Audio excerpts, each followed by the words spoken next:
What's up, guys? Ryan here from Mud Gunner. Today, a little bit different of a video. Happy Thanksgiving. I am here. Yep. I'm here with my dad. I only have one mic, so we'll try to make sure you guys can hear him. But yeah, I figured since we are having Thanksgiving at my family's house, we could show you my dad's collection because he is into guns. And strangely enough, I got him into guns. He didn't get me into guns, but he got me into reptiles when I was growing up. So yeah, just over the years, he's been building up a gun collection. He comes to the store that I work at. And I figured, I've been asked a couple times like how to start your collection and just where to go from there. And I would say this is a good like starting point as to, you know, what you've wanted and what you've gotten, because obviously it's not like, I collect a lot of guns. I know not everyone's gonna be in my boat, but you can definitely build up a really nice gun collection while not having an insane amount of guns. So I figured we could talk about that. Is there any gun you wanna start with?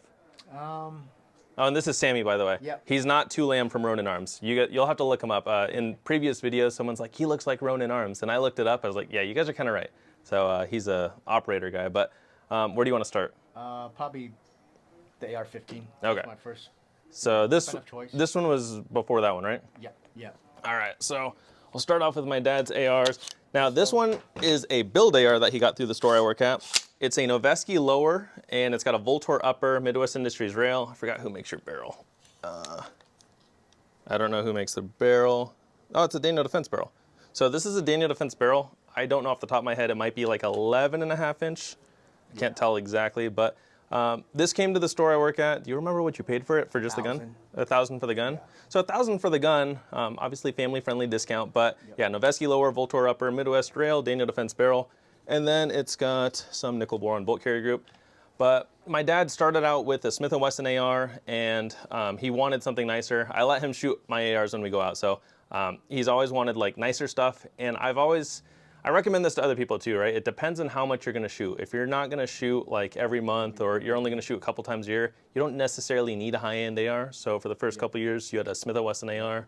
Which I was happy with. Yeah, it's fine. Good AR. Yep. But yes, he wanted to upgrade, and he wanted to buy a suppressor for it. So this came to the store I work at, and I figured it'd be a really cool like starting like smaller AR that you could suppress, because when you run a shorter gun, it makes it a little bit nicer to suppress. Now this is a massive suppressor.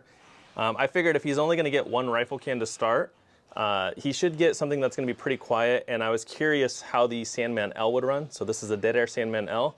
Sorry, I don't know if you guys can hear the noise in the background.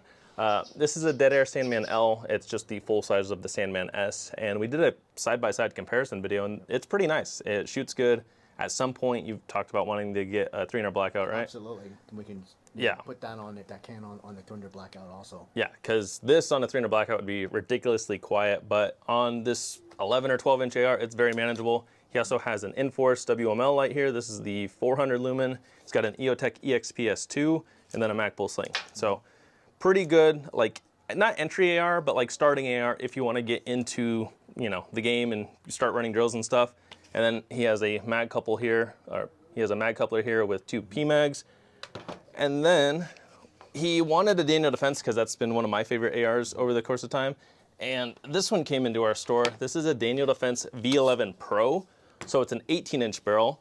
And he doesn't run this one suppressed. It's basically a factory gun internally. It comes with a Geisley trigger, comes with their charging handle, their muzzle brake, and then their furniture on it. But do you remember what you got this one for? It's like 11 or 12, right? 1200.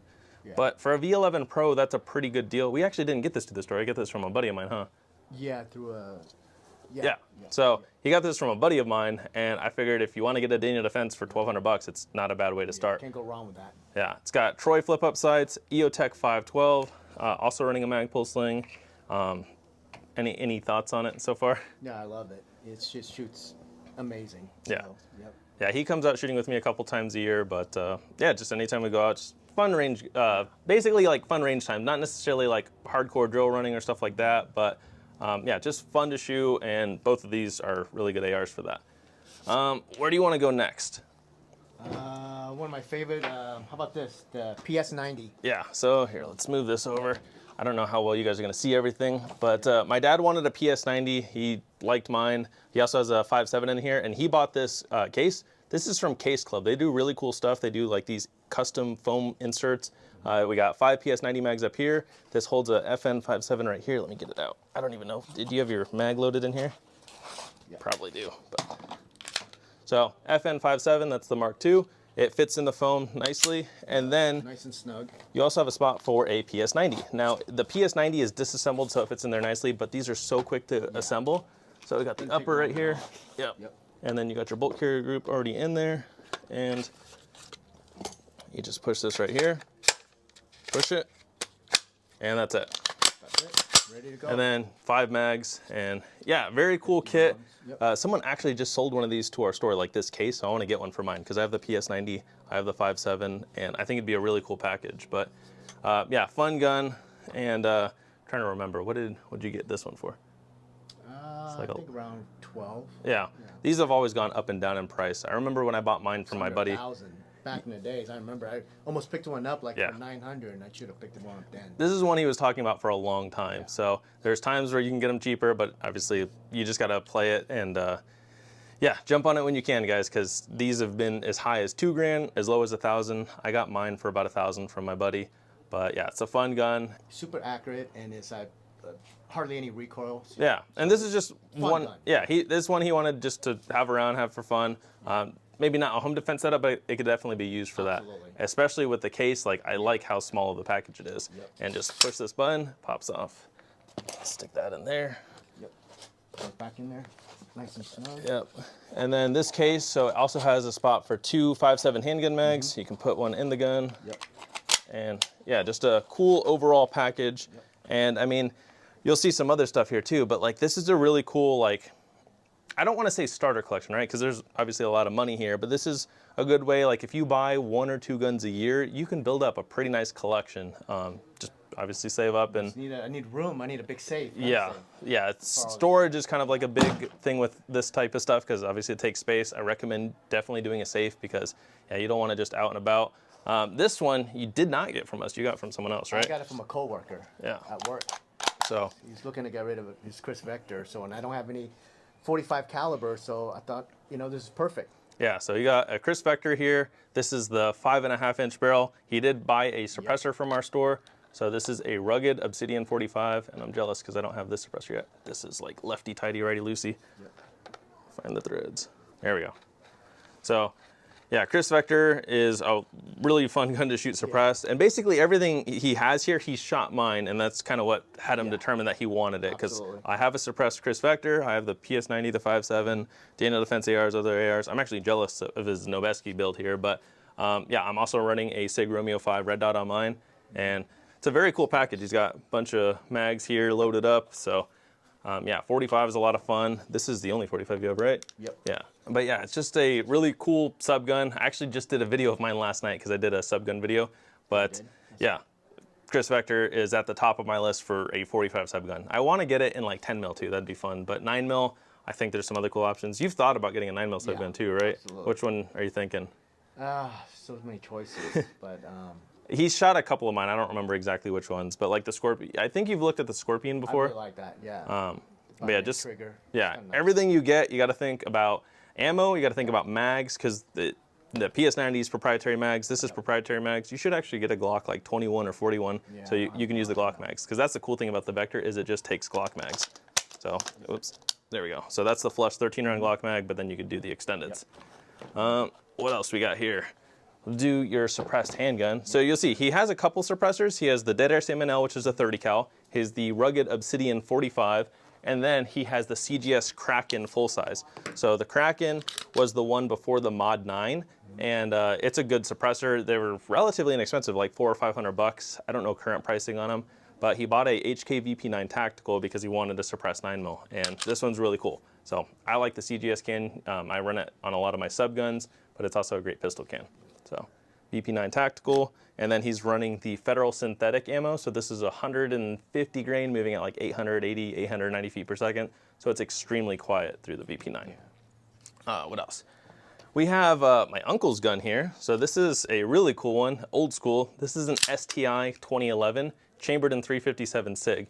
So it's kind of like an old like race gun. I don't know where this would fall in today's category. I don't shoot like super competitive stuff. I think it'd be like limited class because you have iron sights. But yeah, old school, pre-staccato. I don't know the whole thing, but I think staccato used to be STI, but that's where the model 2011 comes from. This is an old school 2011 by STI. And these are like butter. Like I can rack it with my pinky. Like that's how soft it is. And it shoots great. I should get a video of this for you guys at some point. But STI 2011 in 357 SIG. It's an awesome gun to shoot. What else? My everyday carry. Oh yeah. So he has a Smith & Wesson Shield. This is a Gen 1 shield for his everyday carry. I also have a Gen 1 shield. That's what I carried for years. I still have it. Right now I'm carrying my Shadow Systems, but yeah, just a good single stack everyday carry. This one has the 7-round mag in it, but you have 8-round mags too, I assume. Yeah, I like that one's flush, so easy compact. Yeah, but very small package.